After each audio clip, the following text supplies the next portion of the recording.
લાડુ બનાયા mummy? ઓહો બેટા, mango laddu જો એકદમ સોફ્ટ સોફ્ટ મસ્ત મજાના. મેંગો હા કેરીના લાડવા બનાયા. ઓહો મસ્ત બનાયા હો. કેવી રીતે બનાયા? હેન્ડ શીખવાડું તને હેડો. એનું જો મસ્ત બે પાકી કેરી લઈ લીધી અમે,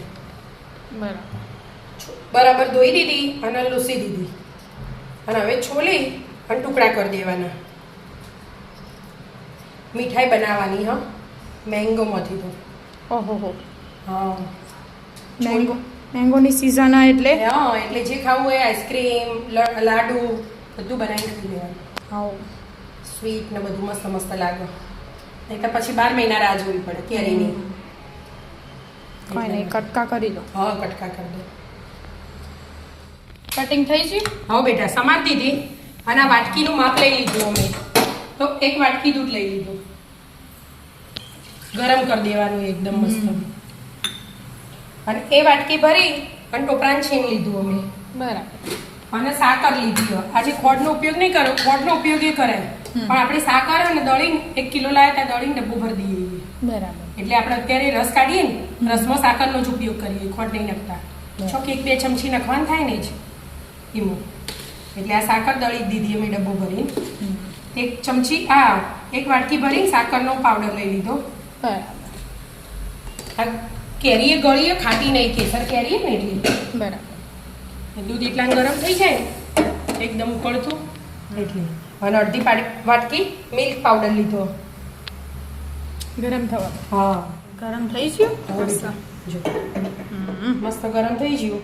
આ ટોપરાન છે મોટા બાઉલમાં લઈ લીધું મેં અને એમાં દૂધ એડ કરી દેવાનું ગરમ. બધું બરાબર મિક્સ કરી દેવાનું. બધું દૂધ અને ટોપરાન છેણ પી લેશે. બરાબર. થઈ ગયું. 5 મિનિટ આને રહેવા દેવાનું આમ જ. ઘડીક વાર બધું મસ્ત મિક્સ થઈ જાય. એટલા માટે 5 મિનિટ થઈ જાય. હા 5 મિનિટ થઈ જાય. કેરીના ટુકડા લઈ લીધા મેં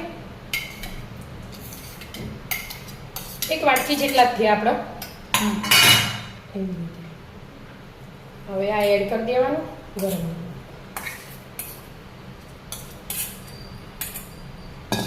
અને આ સાકરનો પાવડર એડ કરી દેવાનો અંદર અને મસ્ત એકદમ માવા વાળું બને ને એટલે મિલ્ક પાવડર અડધી વાટકી. હવે બધું પીસી લેવાનું કશું એડ કર્યા વગર. પીસાઈ હા છે. હા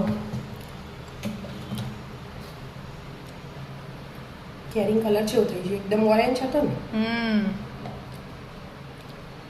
મિલ્ક પાવડર ને બધું આવે ને, સાકર ને બધું આવે એટલે વ્હાઈટ આવે એટલે પીળી થઈ જાય.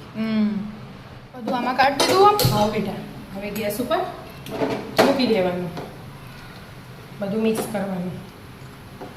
ખાલી ઘડી વાર તો ખાલી ગરમ થાય ને હા એના માટે મેં ગેસ ફૂલ રાખ્યો.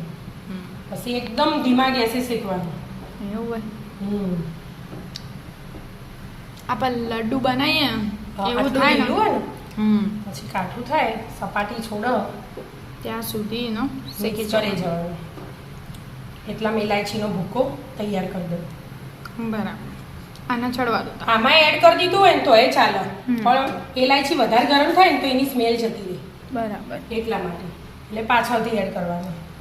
અડધું થઈ જાય પછી એડ કરવાનું એટલે એનો બની ટેસ્ટ જવા આવે ને આવે. એટલે એની મસ્ત સ્મેલ ફ્લેવર ટેસ્ટ ફ્લેવર થોડું કાઠું થઈ ગયું કે મમ્મી? હા બેટા હવે ઠીક થવાની તૈયારી જ છે. એટલે આપણે 2 ચમચી ઘી લીધું એ એડ કરી દેવાનું. ઘી વગર તો લડ્ડુ ના બને. આપણે પેલું વેડ્યું હતું એટલે તો કેટલું પતલું હતું કે હા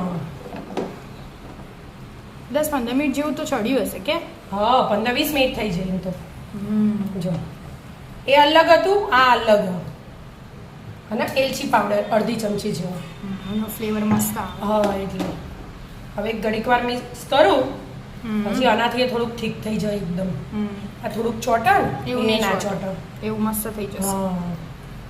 થોડી વાર ચડવા દો. ચડવા મસ્ત થઈ ગયું કે મમ્મી? હા જો ચોટતું તો ને ચોટતું બંધ થઈ જાય એટલે પરફેક્ટ થઈ ગયું જો આટલું અંદર ઘૂસીએ તો તો એ કશું જ નહીં મસ્ત હા. થઈ ગયું હવે થોડી વાર ઠંડુ થવા દેવાનું બરાબર પછી લાડુ વળાવું એટલા માટે હું બીજા વાસણમાં લઈ લઉં ફટાફટ ઠંડુ થઈ જાય જોઈ હા. એક હાથે આવી ગયો એટલે મસ્ત થઈ ગયું પરફેક્ટ 5 મિનિટ પછી હા લાડુ ઠંડુ થવા દો, બનાવીએ. પછી લાડુ વાળીએ મસ્ત ઠંડુ થઈ ગયું હા જો કાઠું થઈ ગયું ને મસ્ત હમ. હવે નાના મોટા જેવા લાડુ બનાવો એવા બનાવી દેવાના મસ્ત થોડા મોટા બનાવો ને થોડા મોટા બનાય હા, હરખા લાગે હવે આ ટોપરાન છે ને બરાબર એમાં અમરખ દોડી દેવાના બસ આવી રીતે બધા બનાવી દેવાના બરાબર બનાવીને ડીશ ભરી દો હા બરફી બનાવીએ તો બરફી એ બનાવાય એના લાડુ ના સીધા થાળીમાં જમાઈ દીધું હોય ને શેપ બદલી દેવાનો હા તો બરફી કહેવાય એનું એ મેંગો બરફી આ મેંગો લડ્ડુ બરાબર હા બનાવી દો હું બધા બધા બનીને રેડી હા તૈયાર છેલ્લો આટલા બને આના ઉપર પિસ્તા આ એનું બને શણગાર દીધા બધા લાલ લાગે. ઇલાયચી પાવડર લગાવી મસ્ત લાગે હા. નહીં લાગતા હા આવી જાઓ મિત્રો મસ્ત મજાના મેંગો લડ્ડુ ખાવા જો મિત્રો અમારા વિડીયો ગમતા હોય તો લાઈક શેર અને સબસ્ક્રાઇબ કરજો રાધે રાધે રાધે રાધે